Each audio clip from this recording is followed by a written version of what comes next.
একটা সময় ছিল যখন আমার ঘরে মনই বসতো না। অফিসের পর বন্ধুদের সাথে আড্ডা মারা, লেট নাইট পার্টি করা আর উইকেন্ডে লং ড্রাইভে যাওয়া, এগুলো যেন অভ্যাসে পরিণত হয়ে গেছিল।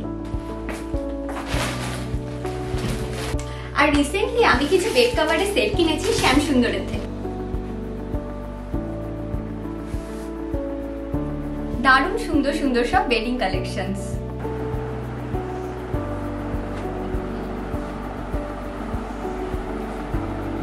আমার শোয়া বসা অফিসের কাজ সবটাই এখন এই সুন্দর ঘর থেকে, কারণ এই সুন্দর ঘরটাই আমার জাস্ট মুডটাকে বদলে দিয়েছে। তাই আপনাদেরও বলছি, ঘরের শোভা বাড়াতে হলে শ্যাম সুন্দরের বেডিং কালেকশনস আজই ঘরে আনুন। আর এখন সেই মেয়েটার কাছেই তার এই ঘরটাই সব থেকে প্রিয়। আর এই পরিবর্তনের পেছনে সব থেকে বড় অবদান হলো হাওড়া শালকিয়া শ্যাম সুন্দরের বেডিং কালেকশনস।